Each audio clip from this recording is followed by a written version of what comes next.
Eu acho que vale primeiro explicar o que é a NBA. Dentro de quadra, tem uma rivalidade absurda. Porém, fora de quadra, a gente é sócio. A NBA é feita pelas franquias, né? Cada uma tem uma participação na NBA. Como se o sucesso de um time acaba sendo o sucesso de todos, né? A liga tá aqui no meio e as franquias estão ali em cima. Então elas têm 1/30 da liga. O que a NBA entrega pro fã no dia do jogo, no Game Day? Porque não é só o jogo, né? Eu vou te dizer que o jogo acaba sendo quase coadjuvante. E aí entra a palavra que acho que é chave, que é entretenimento. A NBA está agora numa negociação que está muito pública, né, de novo ciclo de direito de transmissão. Para os próximos 11 anos, a NBA vai receber 75 bilhões de dólares pelos direitos de transmissão. A gente está falando de mais de 53 milhões de brasileiros que são declarados fãs da NBA, é um número extremamente expressivo. Quando que a gente vai ter um jogo da temporada regular da NBA aqui? A gente teve alguns jogos de pré-temporada, mas da temporada regular. Quando que isso vai acontecer? Se vai acontecer, por que ainda não aconteceu? Cara, acho que eu vou te dizer que...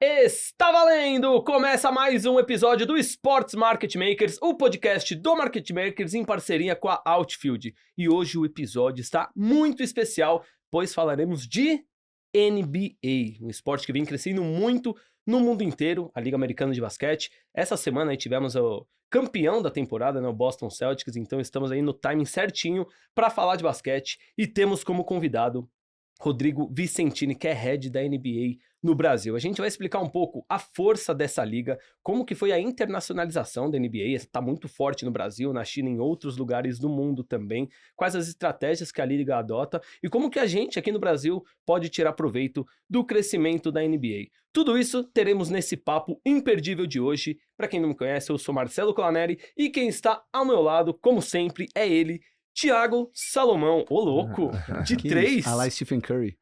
Muito bem-vindo novamente ao Sports Market Makers. Você lembra na nossa infância que eu jogava melhor basquete do que futebol, né? Quem assistiu a Copa do Condado sabe que é verdade. Nunca viu jogar basquete, mas já sabe que é real. Pô, legal que a gente vai falar de um assunto que não é futebol e um esporte que tá crescendo bastante aqui no Brasil. Já somos o terceiro principal mercado da NBA no mundo. É isso, muito bem. E do lado da Outfield, quem tá aqui para falar com a gente é o Pedrão, já esteve no nosso primeiro episódio. Pedro que morou nos Estados Unidos, certo? Exato. Então tem muito conhecimento. Tem altura de jogador de basquete também. Tem altura de jogador de basquete. Joga basquete, Pedro? Eu não, só brinco nas horas vagas, né? Você morou onde lá nos Estados Unidos? Eu morei em Nova York, Tá. 7 anos, e tava até comentando com o Rodrigo antes que era um fã assíduo do Brooklyn Nets na época. Ia quase toda semana lá no Barclays Center, Ah, então que legal. gosto bastante do tema e do esporte, né? Pô, então vai ajudar a gente aqui. Muito bom ser a quarta pessoa mais inteligente da mesa. Quarta. Não. Ih, empatou. Tá bom. Tudo bem. E o nosso convidado, como eu falei, é head da NBA, o Rodrigo Vicentini. Eu vou trazer aqui um pouquinho da carreira dele. Agora eu vou ler, tá? Que eu não gosto de errar. Só às vezes. Head da NBA no Brasil. Ele é formado em engenharia de produção pela FEI. Iniciou a carreira na Unilever e na Claro. E nessas empresas ele trabalhava em áreas estratégicas e de marketing. Também passou na Geo Eventos, ajudando na elaboração do Lollapalooza. Foi diretor comercial do UFC. Olha só que legal. Ele era responsável pelo planejamento estratégico e pela captação de novos negócios lá em 2013, quando o UFC estava em muita evidência. Entrou na NBA em 2015 e desde 2018 é head da NBA no Brasil. Muito bem-vindo, Rodrigo Vicentini. Errei alguma coisa aqui? Tudo certo, cara, perfeito. Maravilha, muito obrigado por estar aqui e falar com a gente sobre, para quem acompanhou os 2 primeiros episódios, né, relacionado com o futebol, mas a gente vai falar de todos os esportes. Então, muito obrigado por estar aqui, vamos falar muito de basquete. Tá preparado? Super preparado, agradeço o convite. Prazeraço estar aqui com vocês. Maravilha. Então, antes da gente começar o nosso papo, eu já vou pedir para você aqueles pedidos, né, meio chato de começo de episódio, mas obrigatórios que ajuda muito a gente. Deixa o like, já deixa aqui o seu comentário se você gostou do vídeo, o que você espera desse vídeo, o que você achou do vídeo no final.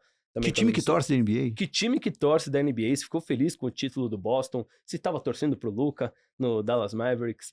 E também siga as nossas redes sociais, conteúdos diários que estamos divulgando lá sobre tudo que envolve o universo de esportes e finanças. Já quero trazer a primeira pergunta aqui para o Rodrigo.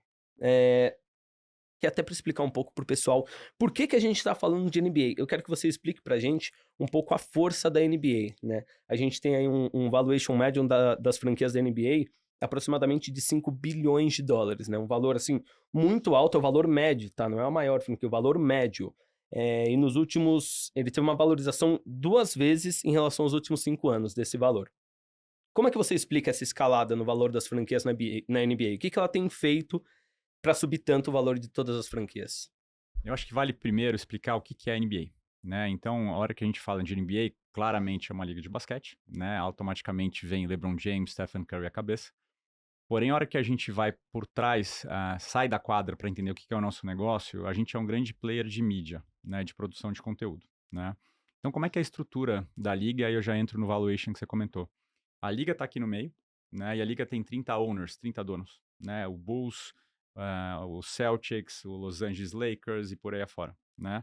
Cada um detém 1/30 da liga, né? Então, o que a gente vê ao passar dos anos? Há mais de 10 anos atrás, cada liga tinha uma valoração em torno de 300 milhões de dólares, tá?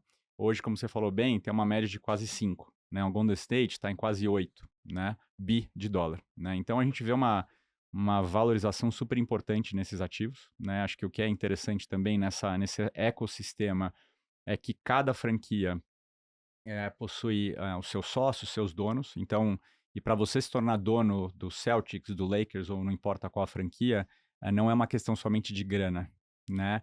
É uma questão de entender o quanto que você vai aportar de conhecimento para a gente, né? Então, por isso que você vê, o Jordan já teve franquia, o Mark Cuban tinha franquia, você tem o fundador da Fanatics, dentre outros líderes de inúmeras indústrias que possuem, fora a questão de serem os donos das franquias, né? E aquela história para cidades americanas, isso é super emblemático, né? Para você levar parceiros de negócio, fazer reuniões, fazer eventos, enfim, é muito bom, né? Tem essa questão super interessante no mercado local, mas tem uma questão principalmente de retorno financeiro, a gente vai para um jogo de equity, ou seja, não estou falando nada de basquete aqui, então a pressão que existe desses owners é realmente aumentar esse valuation ano após ano, e a gente tem realmente conseguido, com grande sucesso, né, melhorar a valoração desse equity.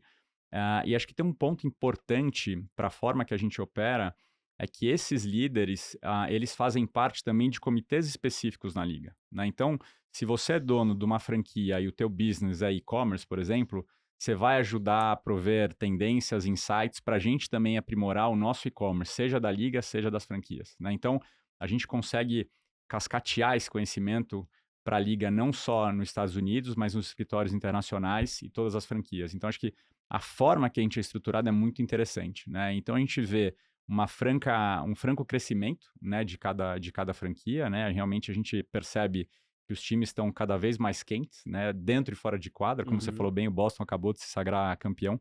E a gente está muito contente com o estado da liga, né? Acho que na ótica de business, sem sombra de dúvida, dentro de quadra, né, o jogo vem evoluindo a cada ano, né? Você vê que a cada final não são os mesmos times, ou seja, existe uma rivalidade super forte. Você vê novos nomes surgindo, que é super legal, né? Então, é muito difícil adivinhar quem que vai ser o MVP de cada temporada, ou seja, você vê uma troca e uma evolução muito rápida. Então, tá num momento muito bacana, NBA. Muito bem. Você falou, logo que você começou a sua resposta, você falou, né, LeBron James, e queria saber a importância dos astros, né? Quando a gente, igual você falou, pensa em NBA, já lembra do Stephen Curry, LeBron James, a gente teve Michael Jordan no passado também. E qual que é a importância dessas estrelas? Hoje a gente tem também o Luka Doncic, é assim que fala? Pelo amor de Deus, tá bom. Então, Fala Luka só. Luka, tá o bom. Luquinha. O Luquinha lá da do galera. Dallas. Luquinha da galera. Qual que é a importância dessas estrelas para ajudar no crescimento e também na globalização da NBA? Super importante, né? A gente vê que esses nomes vêm mudando ano após ano, e muito atrelado às gerações que consomem, né? Então, não expondo a sua idade, mas você já falou do Michael Jordan, né? E era da minha época também, que é o nome que é uma das referências para mim. Porém, a hora que você vê o pessoal mais novo, a molecada hoje, é o Luka, né? Em algum momento pode ser o Giannis, enfim, e por aí vai, né? Então, acho que primeiro que tem essa parte muito positiva para o nosso negócio, que a cada ano surgem novos nomes, né? E que vem mudando o jogo. Então, isso é super importante. E a parte 2 é que tem muita gente que consome esses nomes somente por eles serem as estrelas da liga. Não necessariamente ele está consumindo o jogo em si, né? E a gente vê que esses jogadores, eles são megafones para a gente mundo afora. Tem muita gente que consome o LeBron James, não necessariamente dentro de quadra, mas vê que ele é super ativo em questões raciais, né? E essa é a expectativa que os nossos fãs têm, não só da liga, como dos jogadores, né? Você vê os jogadores sendo grandes empreendedores, investindo em vários negócios mundo afora, não só nos Estados Unidos. Você vê os jogadores abraçando causas importantes, né? Principalmente relacionadas à parte social, projetos sociais incríveis espalhados mundo afora, ou seja, eles, no fim do dia, eles acabam advocando muito bem pela liga, né? Então, eles têm uma força, né, muito importante, um microfone muito aberto e vocal espalhado mundo afora. E essas atitudes dos jogadores vêm dos próprios jogadores? É uma exigência da liga, das franquias? Isso é deles. Deles né? mesmo. É deles, né? Acho que a relação que a gente tem com os jogadores é extremamente saudável.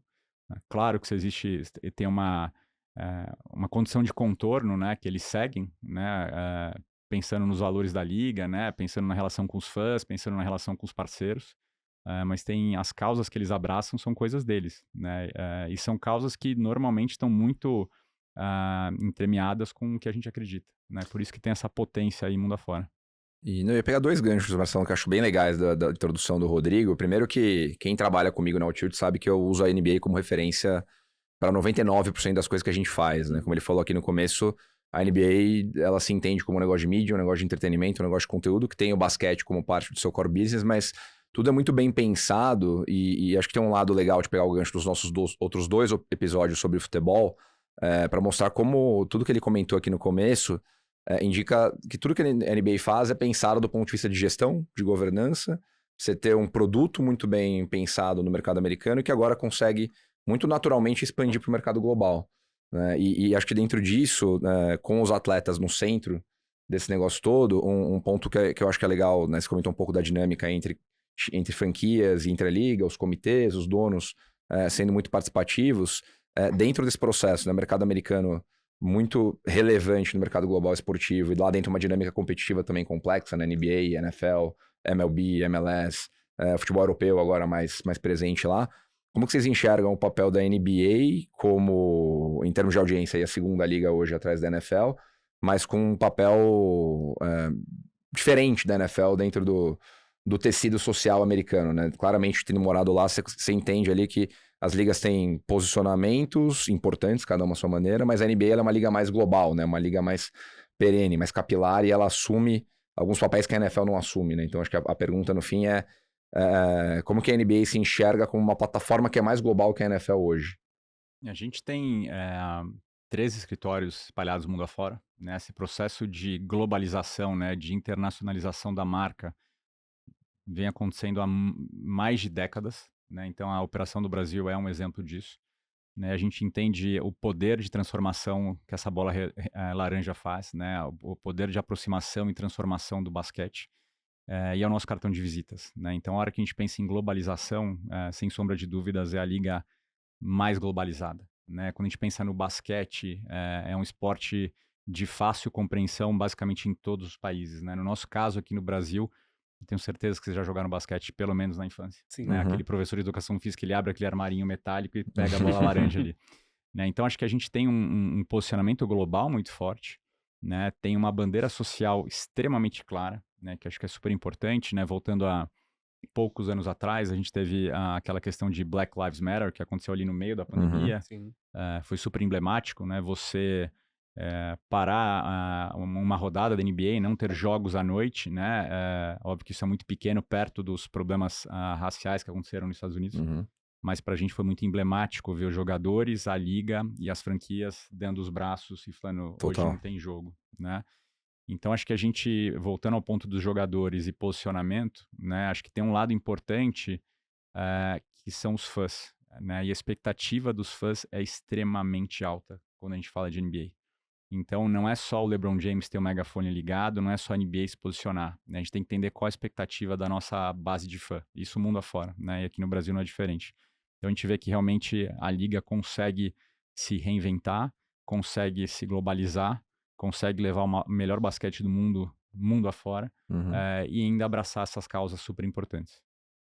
Eu tenho uma perguntinha, Por mas favor. antes eu queria ter uma pré-pergunta. O Pré-pergunta. que faz um head da NBA no Brasil? Qual que é a sua principal função, seu principal meta ali, quando vai lá ser cobrado no final do ano? O que você tinha que fazer e tal? Qual que é o seu principal trabalho e meta? A gente tem como principal objetivo aqui no Brasil, né, acho que um dos principais KPIs que a gente usa é base de fã, né? Então, independente do nosso business, eu já entro nos detalhes de como é que a gente opera, mas no fim do dia o principal ativo que a gente tem é a nossa fanbase, né? Então a gente tem um número extremamente importante, a gente está falando de mais de 53 milhões de brasileiros, que são declarados fãs da NBA, é um número extremamente expressivo. A hora que você põe em perspectiva com as torcidas de alguns clubes de futebol, a gente já é maior. Óbvio que a gente está falando de consumos totalmente diferentes ou complementares, mas a gente tem muito brasileiro e brasileira consumindo a gente, dentro e fora de quadra, né? Então a minha maior preocupação hoje, né, e do meu time, é garantir que a gente continue expandindo essa base de fã. O que isso quer dizer para mim em termos práticos e de negócios, né? A gente é um player de mídia, né? A gente é um grande contador de histórias que acontecem todas as noites nas nossas arenas e a gente joga isso mundo afora. Então a gente tem na parte de business uma questão de mídia, né, de comercialização de direitos, de produção de conteúdo, de divulgação, né, distribuição desses conteúdos, né, independente de qual formato, qual parceiro que vai distribuir. A gente tem uma unidade de negócio referente à parte de patrocínio, né, que acho que tem algo próximo ali ao futebol, que é fácil de explicar, né? Você tem a cerveja oficial, você tem o banco oficial e por aí vai. Esses caras nos ajudam demais a gente construir e contar as histórias no território nacional. E uma terceira frente, que é a parte de licenciamento e varejo, né? Que a gente estava falando ali fora, antes de começar a gravar, das lojas que a gente tem espalhadas aqui no Brasil, os produtos que as pessoas podem comprar. Então, tentando endereçar como é que eu sou medido, se eu sou promovido, se eu ganho aumento ou por aí vai, é mais ou menos nessas principais frentes aqui. E sem contar as áreas que dão suporte para essas 3 verticais de negócio: marketing, eventos, operações, jurídico, financeiro e por aí vai. E esses 53 milhões, né? Como é que vocês medem isso e como é que isso se ramifica, né? Quantos são, sei lá, fãs que consomem produtos da NBA? Você tem alguma métrica financeira nisso também? Ou quais são os grandes números aí da NBA no Brasil? Acho que esse indicador, né, a gente compra pesquisas recorrentes, todo ano a gente compra pesquisas, seja Repucon, seja Nielsen, enfim, aí pesquisa a gente tem as mais variadas possíveis, né? E aí, quando a gente lê esse número de 53 milhões, a gente divide basicamente em 3 grandes grupos, né? O primeiro grupo, cerca de 30% dessa base, a gente está falando dos fanáticos, né? Que é o core fan, que a gente chama, que consome a gente mais de 3 vezes por semana. O que é consumir mais de 3 vezes? É ir na loja, é comprar um produto, é assinar o League Pass, é assistir um jogo, é viajar para fora, Assinar ir a um o evento. League Pass é o quê? Tipo, É o nosso serviço de O streaming. pay-per-view o da pay-per-view NBA. da- É o Eu nosso ia fazer essa aplicativo que você analogia. consegue assistir todos os jogos. Depois eu tenho uma parte de fãs casuais e fãs curiosos, né? Basicamente um funil aqui, aonde ano após ano a gente vai cada vez mais doutrinando, vamos colocar assim, esse fã para ele consumir a gente de uma maneira mais intensa, né? O que é curioso dessa base de fã que a gente tem, e aí a gente começa a entender o retorno financeiro disso. Primeiro, é uma base de fã extremamente jovem, né? E 2, é uma base de fã extremamente engajada. Isso quer dizer para business, né? A hora que você tem isso, isso vale ouro, né? Então as marcas querem conectar com essa base de fã, os distribuidores de conteúdo, as emissoras querem transmitir esse conteúdo, né? Porque você vai ter uma audiência qualificada, vão ter anunciantes querendo entrar nessas transmissões, vão ter patrocinadores querendo se juntar a essa base de fã para vender a sua solução financeira, a sua cerveja. Eu estou segurando as marcas aqui, mas enfim, os seus produtos no mercado e por aí vai, né? Então, a hora que a gente tiver essa crescente, né, a gente mais que dobrou nos últimos anos essa base de fã, a gente vê isso acontecendo na ponta, né? E o legal das pesquisas, porque uma coisa é o Rodrigo falando dos números da NBA. Outra coisa, a hora que eu falo com o nosso recém-chegado parceiro do mercado financeiro, por exemplo, ele já sabe melhor do que eu que a NBA está mais quente do que eu estou falando até. Ele lê outras pesquisas que complementam isso, né? Então, acho que isso é importante, né? Do outro lado da mesa, quando a gente fala com as emissoras, quando a gente fala com os patrocinadores, quando a gente fala com os licenciados, ele já tem muitos dados também para mostrar, olha, o pessoal quer NBA, né? Ele quer essa base jovem, essa base engajada, para ele poder fazer negócio também, né? Então, essa é uma forma que ajuda muito, direta e indiretamente, eu medir o sucesso do business localmente. Legal. E só pegando um gancho, Rodrigo, tem algum problema falar o nome dos patrocinadores? Ou... não, pra gente... vocês- Pode falar, a gente... Super tranquilo, Qualquer coisa a porque- gente manda o Pix pra eles depois. A gente... Não, eu Pode queria fazer falar. um paralelo, né? A gente olha a lista de patrocinadores que a NBA tem no Brasil, né? A gente tem ali, tem a XP, tem a Budweiser, tem Gatorade, tem Hellmann's, que é Unilever, tem Popeyes, Ruffles, Sadia. Então você tem um patamar de marcas muito relevante que, fazendo paralelo e volta nos nossos outros episódios aqui, o futebol não tem, né? E o futebol brasileiro tem uma série de problemas aí estruturais, eles não vêm ao caso agora, mas o que você entende que a NBA consegue entregar para essa turma, que hoje o tomador de decisão lá na XP ou na Hellmann's, ele olha e fala, putz, na NBA eu tenho essa base mais jovem, eu tenho um fã mais engajado, eu tenho um fã que tem uma jornada mais completa.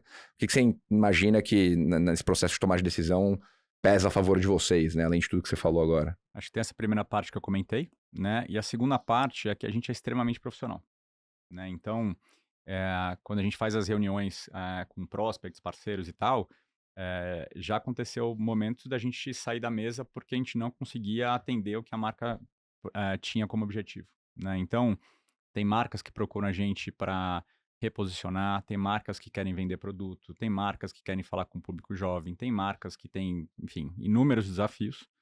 A gente senta, né, faz esse processo de descoberta para entender exatamente como a gente consegue endereçar uma possível parceria, né? Acho que tem essa questão da forma que a gente se posiciona, da forma que a gente comercializa os ativos, e tem a questão da entrega, né? O nosso time faz um trabalho incrível aqui de entrega. Enfim, realmente, o feedback que eu recebo dos nossos parceiros, e que bom que você falou boa parte dos que a gente tem aqui no Brasil, porque senão eu posso esquecer aí, vão puxar minha orelha. O feedback sempre é muito positivo, né? Aí eu volto ao início do papo, que é a expectativa, né? Eu lembro, você comentou que você usou sempre a referência, a NBA como referência, né? Nas minhas outras cadeiras, eu também usava. Eu sempre falava, pô, a NBA faz assim, a NBA faz assado, a NBA é isso, a NBA é aquilo. É óbvio que quando eu sentei aqui, vem o frio na barriga, mas a expectativa das marcas, dos parceiros, né? Dos players de mídia é altíssima. Você tá falando de NBA, né? Então a gente tem realmente esse comprometimento com a entrega. Garantir que o que está acordado seja entregue, que consigam objetivos que eles têm de vendas, né, de aumentar o número de distribuição que eles tenham num produto, de ter mais clientes, de mais clientes indo para os Estados Unidos ou indo num evento aqui, ou comprando a pizza no varejo, ou o que quer que seja, entendeu? Então, acho que tem a questão da base de fã, do posicionamento de marca e seus valores, e tem a questão da gente garantir as entregas, né? Você vê as marcas que a gente tem hoje aqui no Brasil com a gente, a maioria delas são marcas com operações locais, né? E que ativam a gente o ano inteiro. Acho que por ser uma plataforma perene, isso é muito legal, porque a temporada acabou agora, a gente vai ter basicamente uma semana para piscar e já começa tudo de novo, né? Então, seja off-season, seja durante a temporada, sempre a gente tem histórias novas para contar. Então, isso é muito bom para essas marcas também. Rodrigo, aí vocês falaram muito sobre, você e o Pedro também, né? Sobre entretenimento, né? A NBA entregar algo mais além do jogo. Trazendo um pouco pro futebol, né? Que é o que eu domino um pouco mais. Quando a gente vai em jogo aqui no Brasil, jogo de futebol, a gente chega no estádio, vê o time jogar, no intervalo não tem basicamente nada.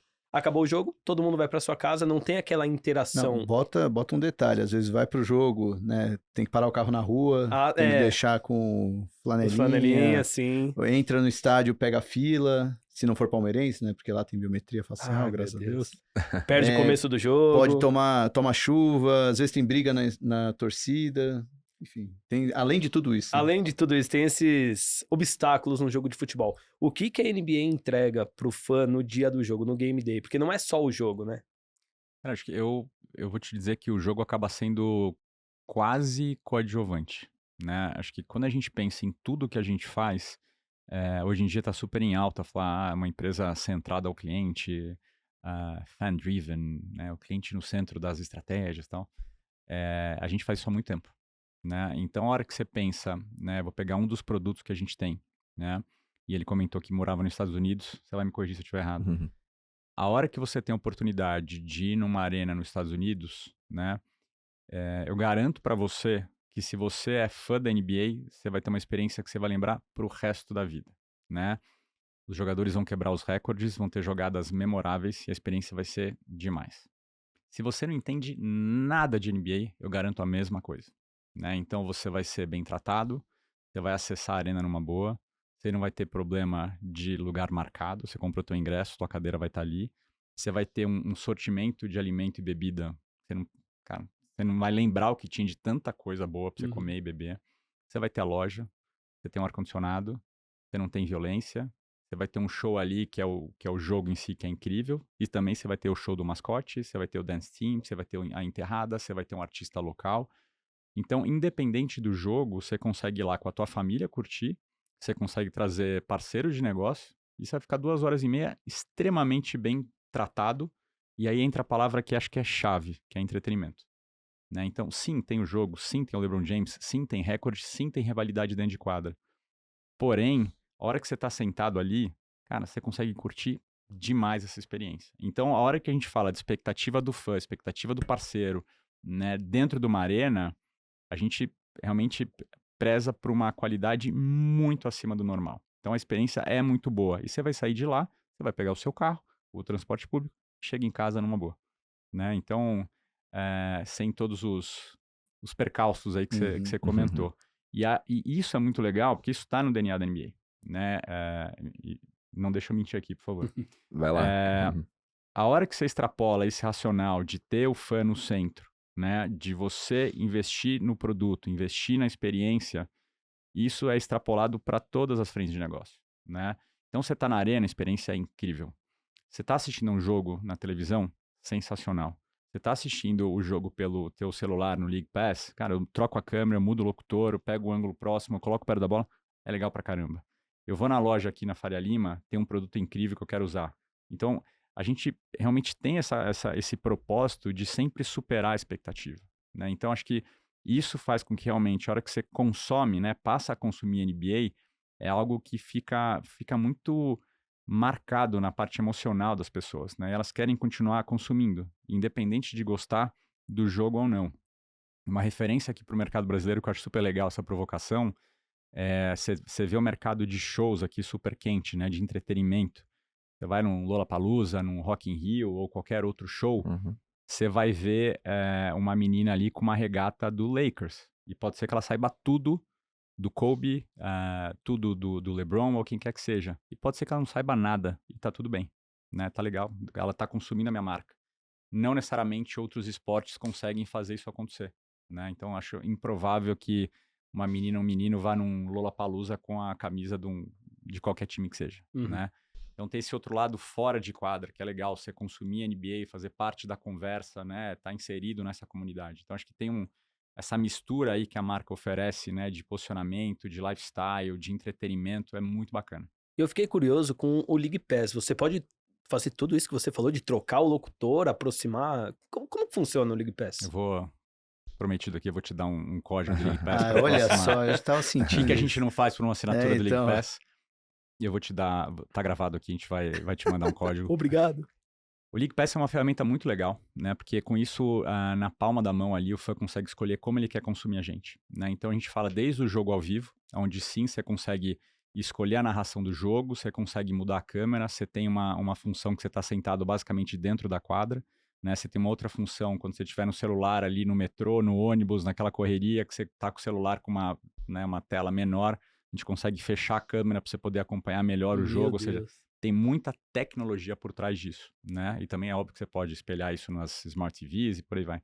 Então é um serviço que a gente tem não só o jogo ao vivo, mas muito conteúdo que a gente produz fora do jogo, né? Então você não conseguiu assistir o jogo do teu time ontem à noite, no dia seguinte você já está presetado ali que você vai ver os highlights do jogo do Boston de ontem, do jeito que você quer, formatado do jeito que você quer, seguindo as estrelas que você quer. Então é muito legal, né? E a gente vê isso também como um consumo de segunda tela. Né? Tem muita gente que está ali no sofá de casa, aquela TV gigante, assistindo o jogo com os nossos parceiros de mídia e também consumindo o nosso aplicativo. Eu tô aqui pra provar que eu sou essa pessoa. Né? Tá passando na TV ali, eu tô no League Pass vendo por outros ângulos aí.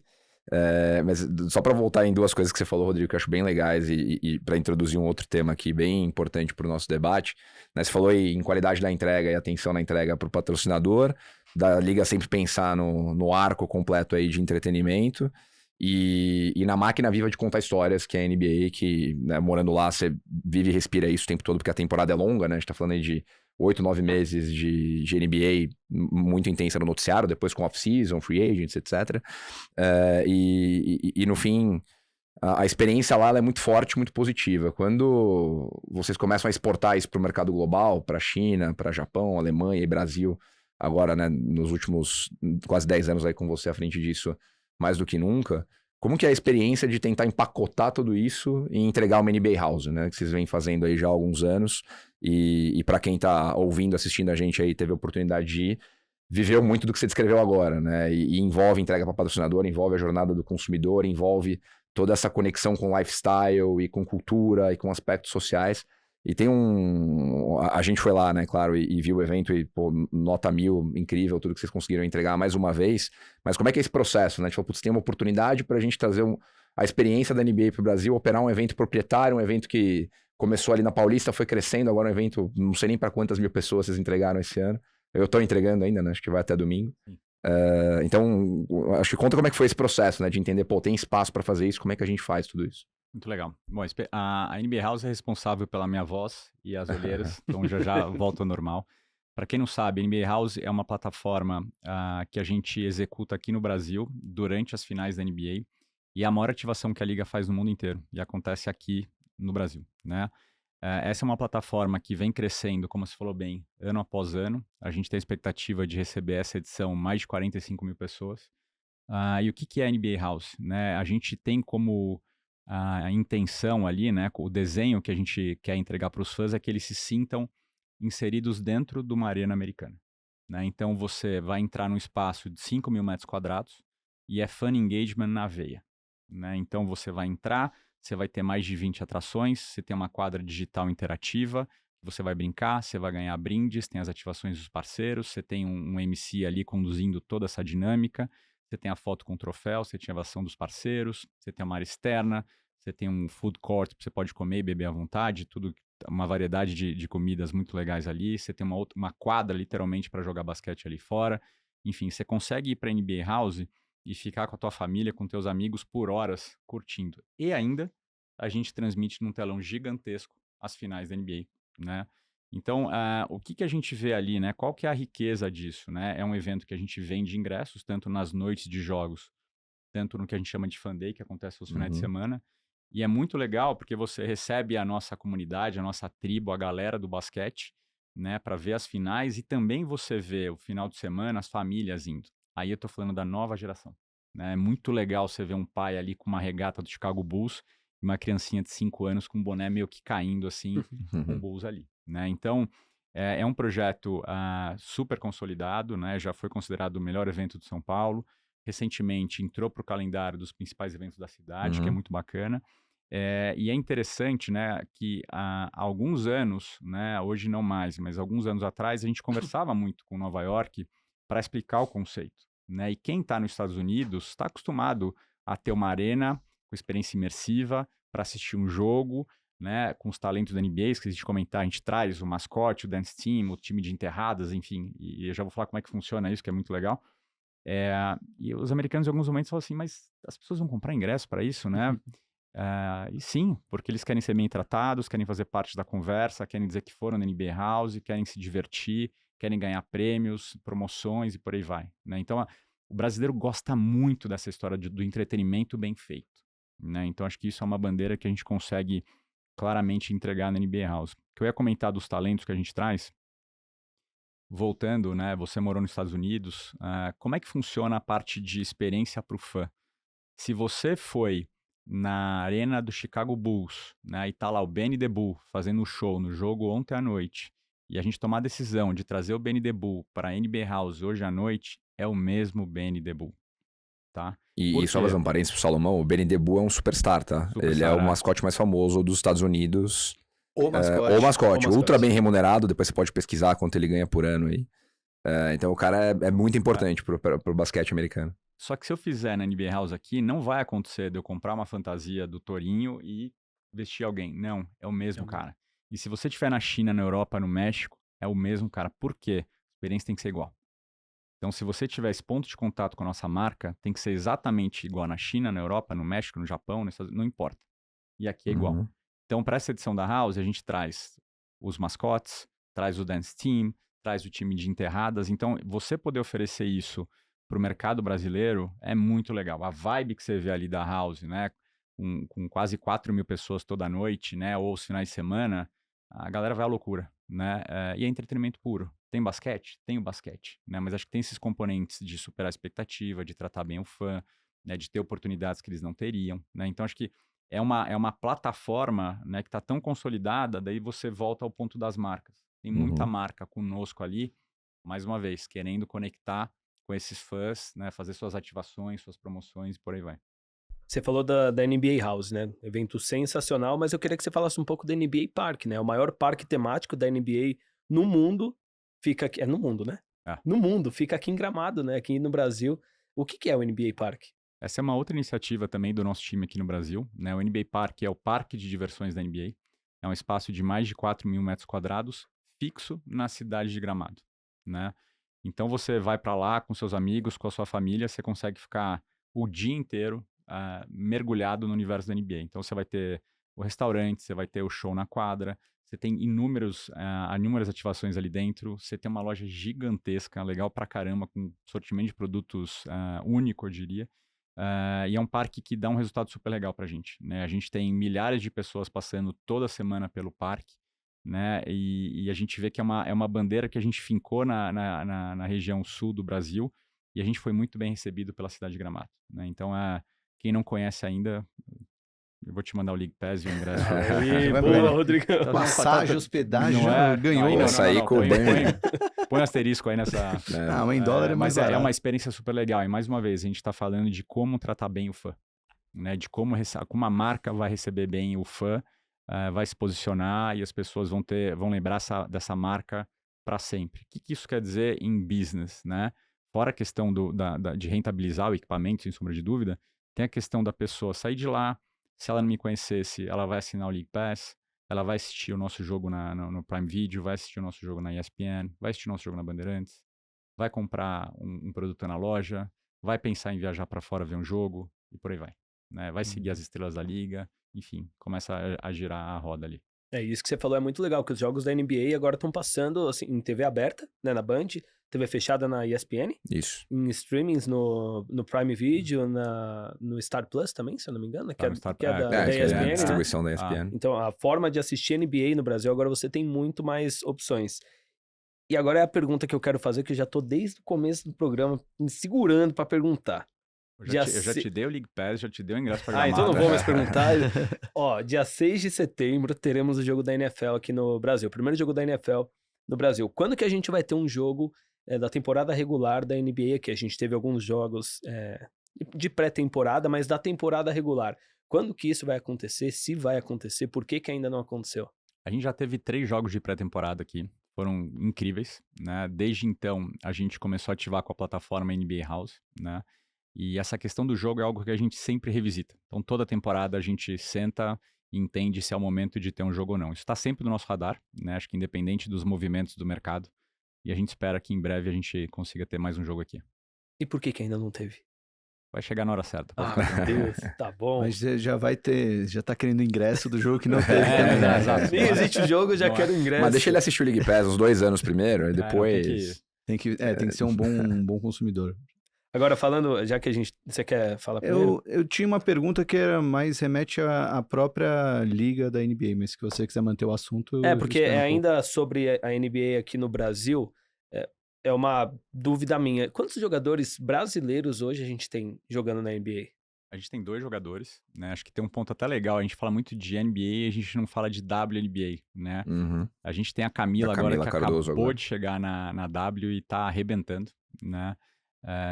Acho que tem um lado dos jogadores brasileiros, né, de serem os nossos heróis, né? Não é nada fácil você chegar na NBA, né? Falando um pouquinho de dentro de quadra, né? A gente tem uma média de permanência dos jogadores em torno de 1 ano e meio, é muito pouco, né? Até porque você entra em quadra, hoje eu tô falando muito do LeBron, mas enfim, você tem o LeBron James vindo, né? Não é tão simples você ter o mesmo nível técnico e ao mesmo tempo tem muita gente jovem do mundo inteiro chegando, né? A competição é muito acirrada, né? Então a gente tem brasileiros nos representando muito bem lá fora, tanto na W quanto na NBA.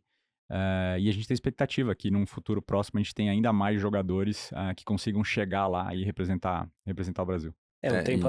Ia fazer só uma conexão, Marcelo, Sim. que eu acho muito legal, pegando o gancho do que o Rodrigo falou no começo, né? Da NBA ter sido a primeira liga a olhar para o mundo, a abrir escritórios fora, ter uma plataforma global, posicionar a marca, trabalhar projetos e depois eu vou fazer a pergunta aqui sobre os projetos aqui no Brasil. Mas você vê o ciclo se retroalimentando, né? Eu sou global, me posiciono no mundo inteiro, a awareness da marca, a awareness da liga, a galera cria esse sonho, essa ambição de jogar na NBA e você começa a ver jogadores estrangeiros sendo cada vez mais relevantes dentro da liga, como o Luka Doncic, como o Giannis, como o Jokic, né? Você tem aí um ciclo de MVPs estrangeiros que é um negócio que nunca aconteceu.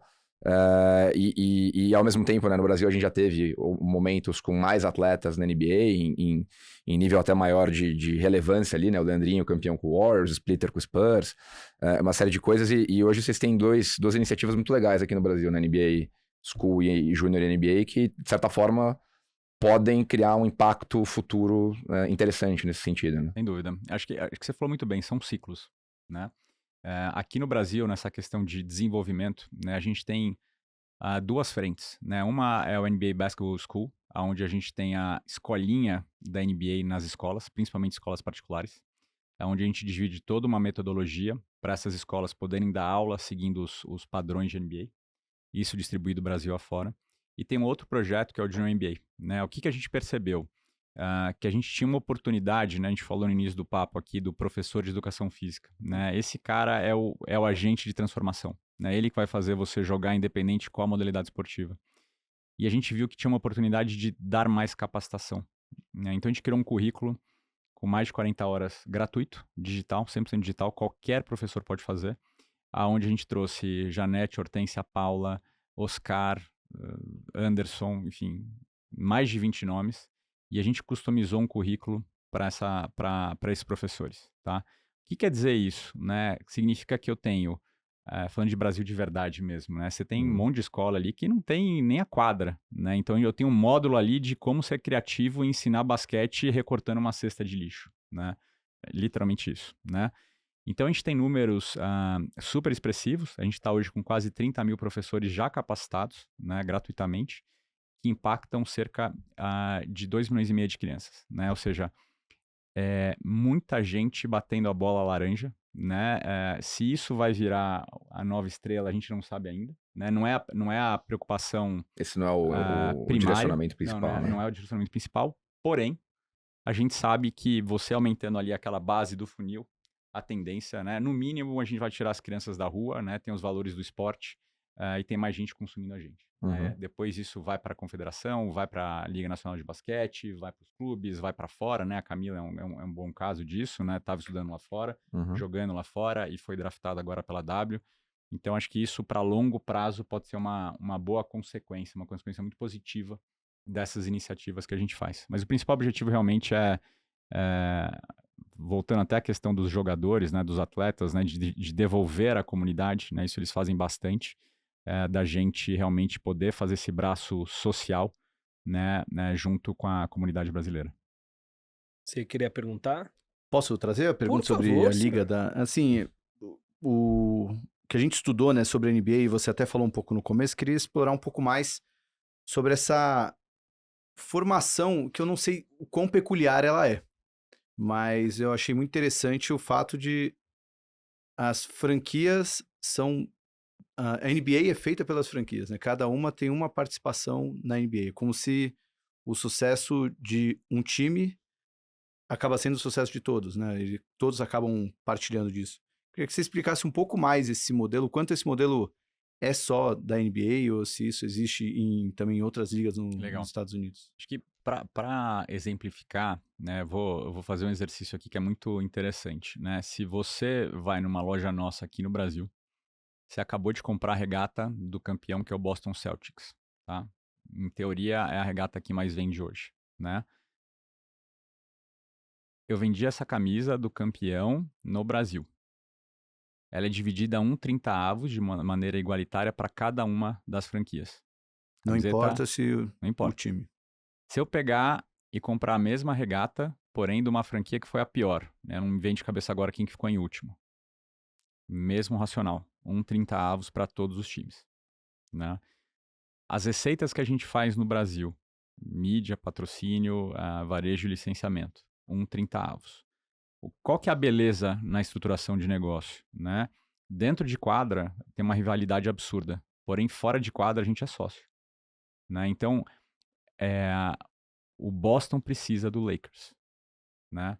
Então, a hora que a gente vê, não só na parte de receita, independente qual a linha de receita, é dividido igual para todo mundo. Então, ou seja, a pior franquia vai ganhar 1/30 da regata do Boston, que foi a melhor, que foi campeã, né? Esse é o primeiro ponto. O segundo ponto é a forma que a gente é estruturado faz com que a gente incentive as melhores práticas. Então, eu tenho, eu vou dar um exemplo hipotético aqui, venda de ingresso na arena, né? A gente sabe exatamente qual a franquia que tem a melhor performance em venda de ingresso. Essa franquia vai dividir com as outras 29 a melhor prática. Eu não vou guardar para mim, eu vou dividir com vocês. Eu quero que vocês ganhem dinheiro também, né? Porém, dentro de quadra, a gente não vai se falar e eu vou querer ganhar de você. Fora de quadra é sócio. Né? Lembrando que a liga está aqui no meio e as franquias estão ali em cima. Então, elas têm 1/30 da liga. Então, a gente tem essa questão de trocar as melhores práticas em tudo. Desde a parte técnica de uma arena, desde a venda do ingresso, desde como gerencia redes sociais, desde como vende direitos e por aí vai. Né? Então, acho que quando você compara com outras modalidades esportivas, acho que essa beleza da forma que a gente é estruturado faz com que a gente cresça ainda mais o bolo, né? Faz com que a NBA continue crescendo. Aí eu volto para aquela tua primeira pergunta do valuation, né? Acho que isso é um dos pontos que ajuda a explicar. Você vê as franquias cada vez mais crescendo ano após ano, né? E não sozinhas, né? Então elas dependem dos outros 29, né? Quando você pega outros esportes, né? A gente sabe das rivalidades que existem aqui. Eu não vou falar da rivalidade de vocês dois, mas assim, o Palmeiras precisa do Corinthians e vice-versa, né? Acho que dentro de campo é incrível o que acontece, tira a questão de violência e tal, acho que não é isso que a gente está falando, mas na ótica de negócio é importantíssima essa rivalidade, né? Mas para negócio, a rivalidade dentro de quadra. Fora de quadra não teria porquê, entendeu? Porque, em teoria, os dois ganham mais dinheiro se essa rivalidade continuar acontecendo, né? E se é tão colaborativo, até tanto igualitário aí essa divisão, como é que se diferencia, então, até o valor entre elas, né? Como você consegue gerar mais valor, né? É pelos títulos conquistados? Como é que você consegue se diferenciar, né? Porque eu entendi que a colaboração faz com que todos se valorizem, né? Mas como existe uma diferença de valor entre na prática, por que o Golden State Warriors vale 8 bilhões de dólares e o Charlotte Hornets, né, vendido ano passado, vale 3, né? Acho que, de uma forma simples de explicar isso, as receitas da liga são divididas de maneira igual, tá?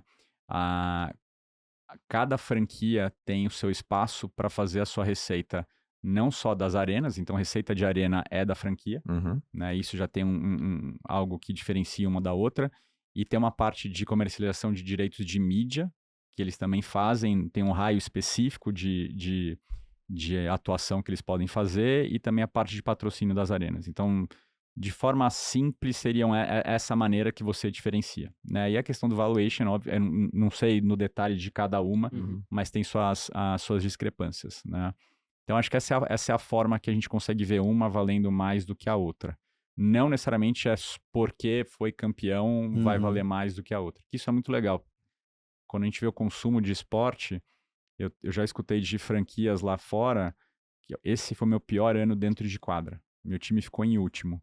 E foi o ano que eu mais fiz dinheiro, né? Então, se você põe um paralelo para outros esportes, é muito disruptivo, assim. Peraí, mas seu time ficou em último e, assim, eu fiz mais dinheiro. Porque minha arena estava mais cheia, porque eu tive melhores acordos comerciais e por aí vai. E para fazer um complemento nessa questão do que a liga chama lá de local revenue, né? Não é por acaso que os 5 maiores valuations da liga são de mercados grandes, né? De cidades grandes. Então, até fiz uma colinha aqui para não errar, né? O número 1 é o Golden State Warriors, de São Francisco. Depois você tem o New York Knicks, né, lá em Nova York. O Lakers, em Los Angeles. O Celtics, em Boston. E o Clippers, em Los Angeles. Então, são todas cidades com uma massa crítica grande, que permite que a franquia consiga rentabilizar melhor esse raio que o Rodrigo falou aqui, né? Então, eu consigo vender melhor patrocínio, eu consigo vender melhor camarote, consigo vender melhor ingresso, ou vender por um valor maior, porque eu trabalho escassez. Então, o tamanho do mercado também influencia no potencial de geração de receita de cada franquia. Né? Eu tenho mais uma dúvida sobre isso que talvez me ajude a entender por que aqui seria tão difícil fazer colocar isso em prática no futebol brasileiro, né?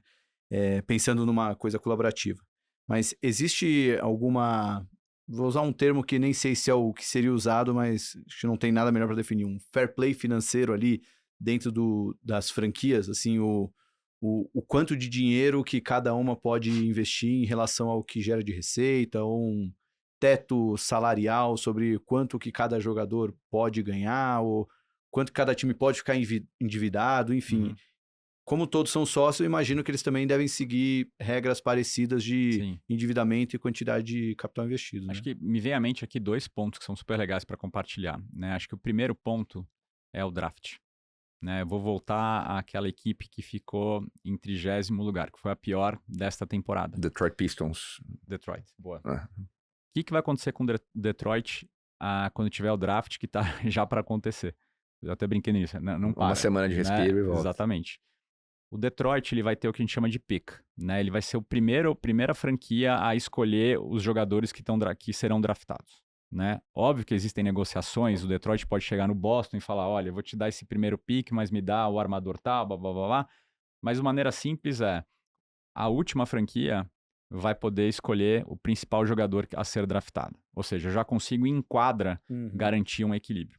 Legal. Aí o segundo ponto, né, que a gente fala de total compensation, né, que seria o teto salarial das equipes, né? Então, é fechado, é travado, todas têm o mesmo teto.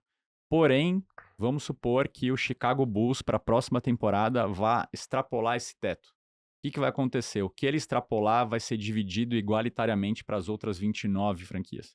Ele paga esse pênalti e rebate em dinheiro para as outras franquias, né? Então, essas são 2 das ferramentas mais emblemáticas que a gente vê que, você consegue manter um equilíbrio financeiro, ou seja, não é só fazer mais dinheiro e montar um mega time, e 2, você consegue garantir que a competição não fica aquela coisa, os 10 melhores e aqueles que nunca vão ganhar, né? Se você vê os finalistas que a gente teve nos últimos 6 anos, mudaram, né? Ou seja, não é, a gente fala muito as grandes dinastias da NBA, elas não duram mais que 3 anos, né?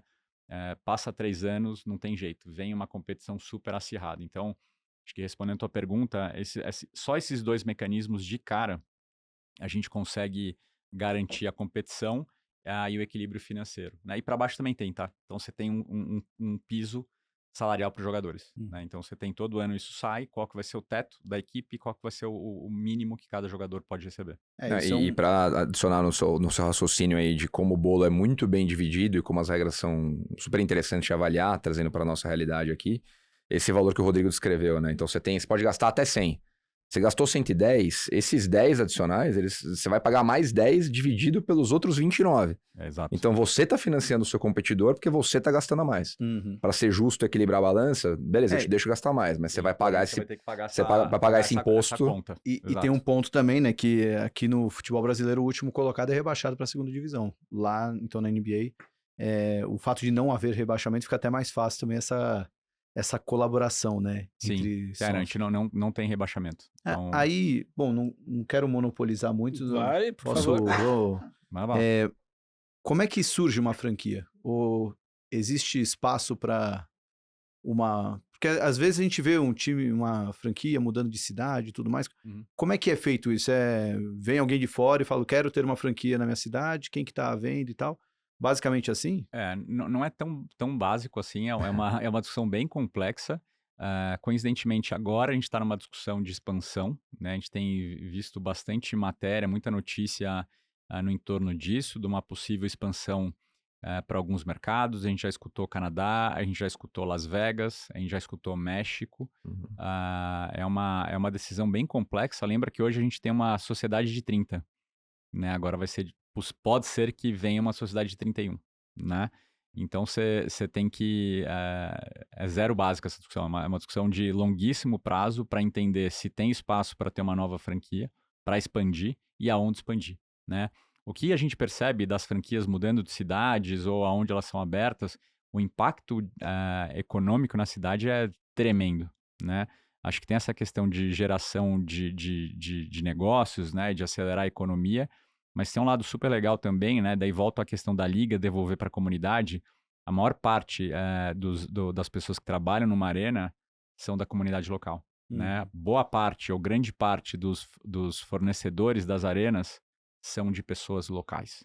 Ou seja, a gente sempre se preocupa, a hora que a gente chega com uma nova arena em determinado local, que a gente consiga realmente abraçar e ser abraçado pela comunidade local, né? Isso é muito bacana. Mas por que teria 31? 31 é isso daí, me pegou um Daria pouquinho. pra bota Como que 32. organiza 31? Você não Resolve. Pô, é caro entrar, cara. Não dá pra botar 2 de uma vez.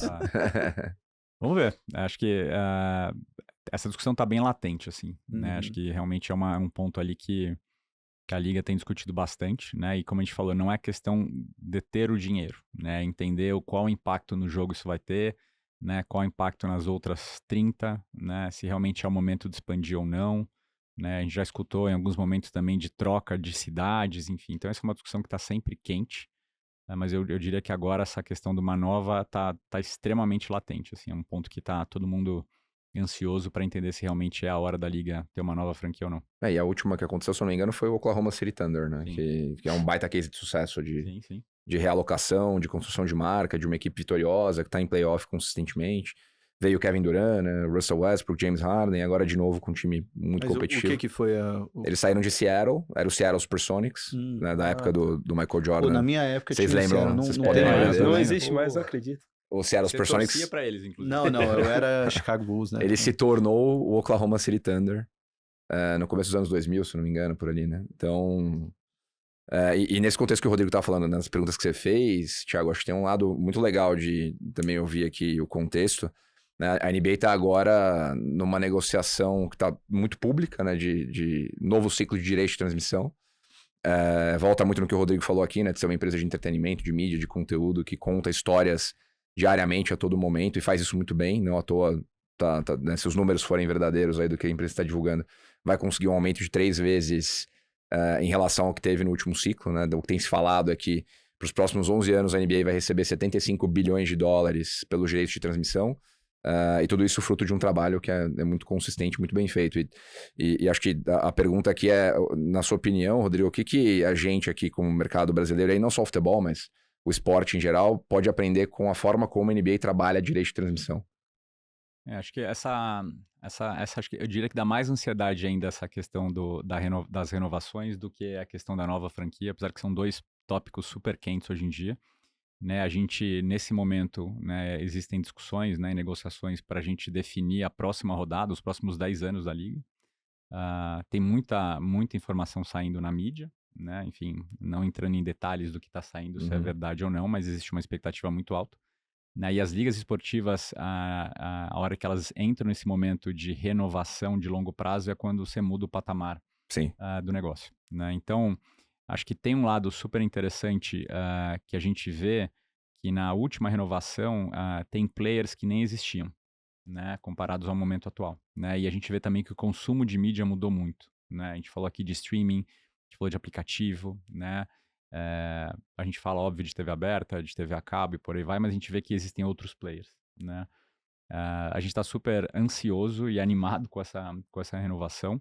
Eu acho que o que a gente entende, né? Acho que você falou uma palavra que eu costumo usar bastante para o trabalho da NBA mundo afora, é consistência, né? Eu acho que a gente consegue entregar um jogo sensacional, um jogo que evolui temporada a temporada.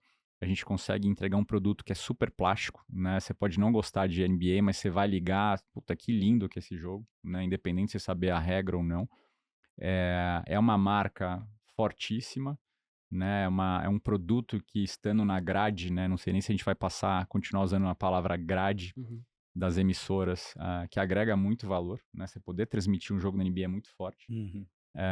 Então, acho que somado esses principais fatores aqui, eu acho que faz com que a gente realmente consiga estar num patamar acima de outras ligas para almejar essas renovações com números bem expressivos. E dentro dos esportes americanos tem um ponto também que é fácil de entender, né? Porque para quem não é americano, não está tão habituado ao beisebol, ao futebol americano, o basquete fica muito mais fácil de eu brinco que o basquete, se amassar uma folha no seu caderno e tiver uma cesta ali, não, todo você já mundo sabe jogar basquete. Todo mundo já faz Exato. isso, né?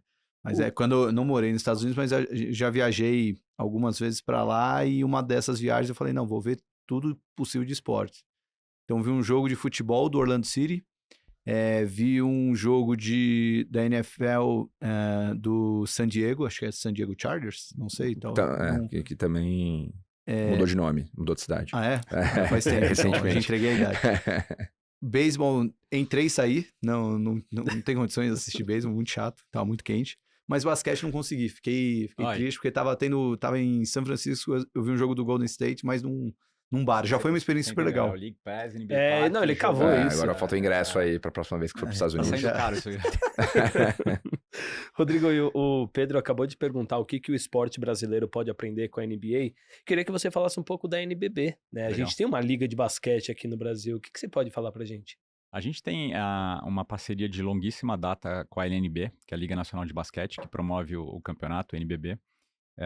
Onde é uma liga, né, estruturado de uma maneira muito próxima da forma que a gente onde ao longo dos anos, né, acho que o principal ponto de relação que a gente tem com o NBB é a questão de troca das melhores práticas, né? Então a gente já teve jogos de pré-temporada, a gente já levou o Franca lá para fora, o Flamengo já jogou com o Orlando Magic, né, o Bauru já jogou também.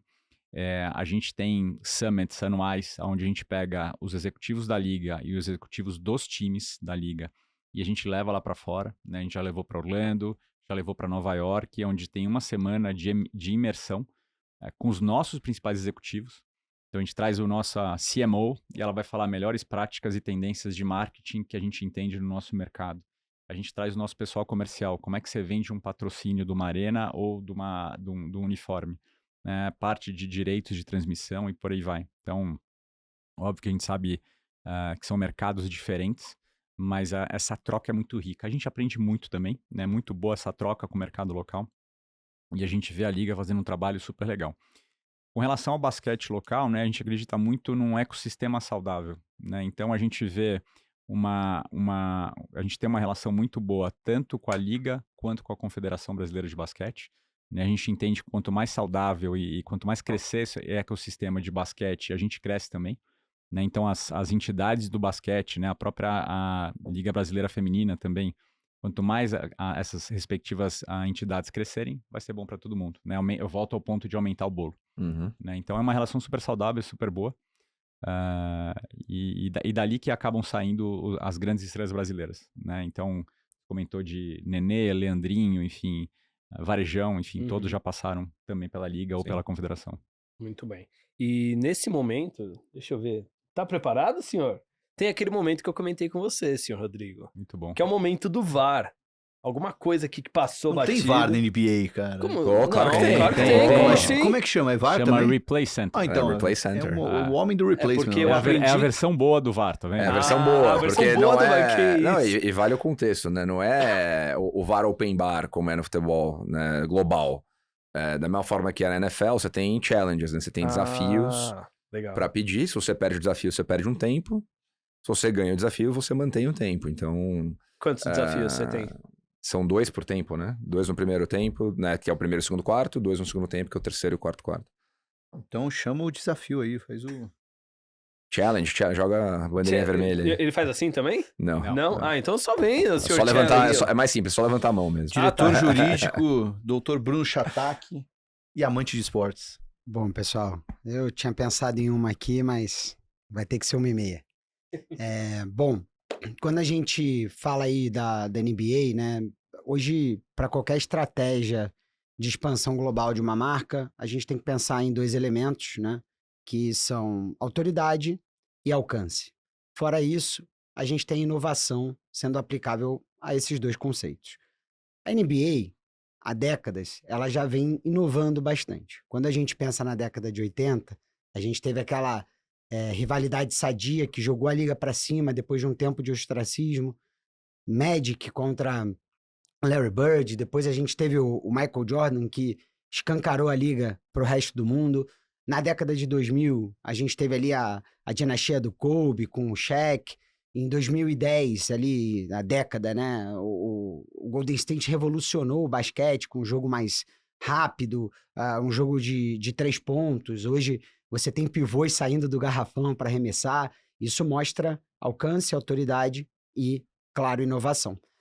Hoje a Liga parece que está olhando para o mundo. Você tem, basicamente, atletas, estrelas europeias, africanas, que vêm do mundo inteiro, então a Liga deixou de ter aquele caráter dos esportes americanos. Hoje a NBA tem a Copa NBA, que ela lembra muito mais o futebol do que aquelas ligas mais fechadas americanas. Queria que você falasse um pouquinho pra gente qual é a aposta da NBA em termos de liderança, de ser essa autoridade, de ter esse alcance, de ter essa inovação para os próximos 10 anos. Os próximos Excelente. 10 anos? Bom, Pergunta fácil. para você conseguir manter esse pace aí. Acho que você colocou muito Boa. bem, né? Lindo. A NBA, ela investe muito em inovação, né? Acho que até voltando ao início do papo, né, da questão de experiência, de posicionamento, né? Você falou bem da autoridade. Não tem como você continuar fazendo isso sem investir em tecnologia e inovação, né? Então, a liga se reinventa ano após ano, né? O nosso commissioner, né, o Adam, eu lembro quando eu entrei, né, o discurso dele no final da temporada foi, no início da temporada seguinte foi, o nosso jogo nunca teve tão bom, né? Aí no segundo ano, eu escutei a mesma história, nosso jogo nunca teve tão bom. Aí eu comecei a reparar, ele tá coberto de razão, né? A cada temporada o jogo evolui, né? E no que o jogo evolui dentro de quadra, né, que você colocou muito bem, a gente tem que evoluir fora de quadra, né? Então a gente vê, acho que essas eras, vamos colocar assim, que a NBA passou, né? Acho que a NBA hoje está claramente nesse momento globalizada, né? Com posicionamento muito claro, né? Com bandeiras muito claras e operações muito bem distribuídas. Acho que esse é o momento que a gente se encontra hoje. Acho que tem esse elemento agora, né, das renovações de mídia, que isso muda drasticamente o nosso negócio, né?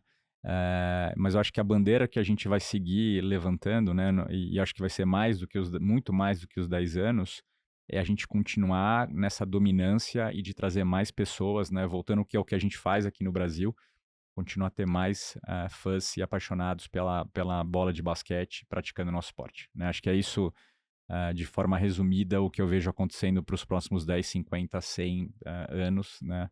Da NBA continuando expandindo e tendo mais aficionados pela marca e pelo jogo. Só um comentário legal sobre a pergunta do VAR, né? Que fez uma linha do tempo, né? Lembrou de Larry Bird, Magic Johnson, falou do Michael Jordan. Kobe Bryant. E não Shaquille O'Neal. citou o papai LeBron. LeBron, Pô, como não vai aí, falar do LeBron VAR. James? Meu Deus. O doutrinador aqui da nossa NBA moderna. Pelo menos eu acho que do pós-Michael Jordan, o que acompanha agora mais à distância, acho que é o grande nome. Me corrija se estiver errado, Pedro. Não, com certeza. É que hoje tá um pouco mais complexa a situação pra ele, né? Não, É claro hoje sim. Claro mas... que ele é, no bom sentido, uma aberração da natureza, com 39 anos jogando no nível que ele tá, né? Média de pontos, de rebote, assistência, etc. Mas o que o Rodrigo falou aqui, né? Com a liga mais global e mais talento, eu que assisto basquete desde a época do Michael Jordan também, acho que o jogo nunca teve tão interessante em termos de você não conseguir prever o que vai acontecer. Prova disso é que você tem o ano passado o Lakers chegando em final de conferência, sendo, acho que um 6 seed, e esse ano o Dallas chegando sendo o 5º ali. Então, são coisas que normalmente não acontecem tanto assim. E o Golden State não chegando nos playoffs. E o Golden State não chegando nos playoffs. Então, Caramba. a dinâmica tá mudando bastante. Todos os meus amigos, todo início de temporada, eles me mandam um WhatsApp. E aí no que eu respondo, eu falo, tá bom, quem vai ganhar? Todos errados. Ninguém acerta, Ninguém né? acerta. É impressionante. E um só falou o Boston leva esse ano, mas ele tá falando que ia levar nos últimos 3 já. Uma hora ia acertar, né? Tem Uma que hora... vai. Exatamente. Mas acho que pegando o gancho da pergunta do VAR, né? Só pra. Acho que uma das últimas que eu tenho aqui também. Acho que a cabeça da NBA é muito interessante em termos de calendário, né? Se olhar o calendário perfeito da liga, né? O Rodrigo tá aqui falando, pô, tem uma semana de pausa agora. E semana que vem já começa de novo, porque tem o draft, aí tem free agency, né? Free agency é quando acabam os contratos, o cara fica livre para ser contratado por qualquer time. E aí começam as especulações, quem vai pagar mais para levar o jogador. E aí depois vem pré-temporada e começa a temporada, e depois vem a rodada de Natal, o All-Star Game e vai, né? Então como que vocês se preparam para essa enxurrada de coisa que vai começar a acontecer a partir da semana que vem, né? Eu brinquei que a gente tem uma semana de pausa. Não achei, essa semana não necessariamente ela vai existir.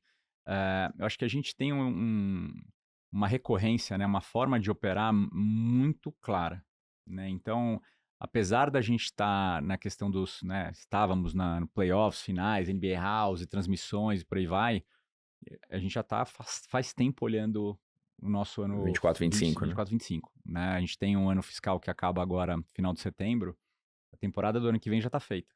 Já está feita, eu digo, na ótica de negócio, né? O business planning, a aprovação com o Board of Governors, que são os times, né? Isso já tá engatilhado, endereçado, né? Então, é interessante porque tem vezes que a gente está em discussões em dezembro, janeiro, a gente já está falando da temporada seguinte, né? Então, é um ritmo que a gente está bem acostumado a lidar.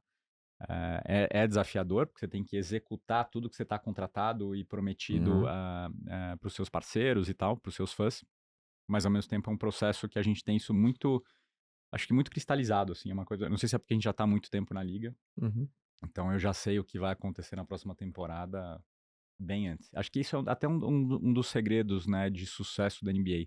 A gente não vai executar uma temporada seguinte pensando ontem à noite. Isso não existe, né? Até porque a gente tem os comprometimentos falando de mídia, por exemplo.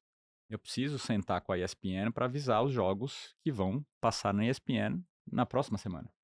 Não dá para isso acontecer daqui a 20 minutos, né? Assim como as entregas que eu vou ter para XP, por exemplo, né? Aqui no mercado brasileiro, ou os eventos que a gente vai fazer, ou o que vai acontecer no NBA Park, enfim. Então, acho que a gente investe bastante, né, e muito bem em planejamento, para a gente garantir que as coisas ocorram da maneira certa. Tem um ponto interessante que você falou, né, dessa sequência de jogos, né? Eu tive a oportunidade já de ver o scheduling dos times. É sobrenatural. Existe a gente tem um software que faz essa gestão que é extremamente complexo. Porque você tem que entender logística, você tem que entender voos, você tem que entender para onde cada equipe vai, você tem que entender onde vai descer, se vai jogar mais um jogo ali, né? Qual é o jogo mais próximo. Você tem que entender que os jogadores também você não pode esticar a corda, né? Porque senão você impacta na performance. Você tem que entender a grade de quem vai transmitir o jogo. Ou seja, inúmeras variáveis para você plotar ali nesse software para a gente entender. Essa é a melhor solução para a grade de jogos para a próxima temporada. Tem um time dedicado só para fazer isso, para a gente conseguir ter a melhor solução possível. Lembrando que a gente está falando de 82 jogos para 30 times, né? Então faz a conta aí. Num país de dimensões continentais, com uma série de complexidades, né? O cara tem que ir de Nova York para Los Angeles, 7 horas de voo e coisas do tipo, né? Sim. E fazer um parênteses aqui, né? Voltando nos nossos outros 2 episódios, como é bom ouvir um produto planejado, né? A temporada que vem, nosso futebol. A temporada que vem já tá toda pronta, né? A gente não sabe quem vai transmitir o Campeonato Brasileiro ano que vem ainda. Eu fico dividido entre continuar o Campeonato Brasileiro como tá, pro Palmeiras continuar ganhando título e aproveitar a fase. Vamos parar isso aqui, vamos tentar organizar direitinho. Para agora o campeonato. Senta e fala com o Rodrigo, a receita de bolo tá pronta, né? Vamos estudar o que eles estão fazendo. Não quero que pare porque o Corinthians está na zona de rebaixamento. Não é por isso, é porque realmente eu quero o bem do futebol. Não, mas a gente, nesse dia que tá gravando, o Corinthians tá na zona, mas até ele ir pro ar, ele já pode virar lanterna, então fica tranquilo. Obrigado. Tudo pode piorar. O Grêmio vai fazer os jogos atrasados, né? Tá bom. Eu tenho mais uma pro Rodrigo. A gente falou o nome de muitos jogadores, né? Como que é o contrato desses jogadores em termos de obrigação com patrocinadores, ativações com a marca? Tem alguma restrição, alguma obrigatoriedade que eles têm? Os jogadores, eles têm seus respectivos salários, né, com as franquias, né, não com a gente. As franquias têm seus patrocinadores, então a liga tem seus patrocinadores globais, tem seus patrocinadores locais, no caso do Brasil. A franquia tem seus patrocinadores. E aí os jogadores, eles têm, fora o contrato, que tem o salário, vamos dizer assim, eles têm as entregas com patrocinadores que eles possam desenvolver. Né? Ali, acho que quando a gente fala de sports marketing, tem uma questão muito emblemática, né? Que não sei se você teve a chance de ver aquele documentário da Nike, né? Aquele filme da Nike, Wear, que é muito legal, que mostra a história do Jordan em relação à Nike. Tá no Prime, por sinal, quem quiser assistir é sensacional. Ali você vê, né? Acho que é quase normal os jogadores da NBA em algum momento começarem a ter seus próprios tênis, né? Então esse é um exemplo bom e legal de compartilhar, que então fora o salário, você lançou o seu tênis, onde você tem uma relação comercial de royalties ali para cada tênis vendido, e a hora que você tem seu nome ali naquele tênis, realmente chegou onde você gostaria de chegar, né? E fora a questão de que a gente percebe, os jogadores são muito ativos fora de quadra na questão de negócios, né? Isso o mundo inteiro, tá? Então, eles têm participação em inúmeros negócios, né?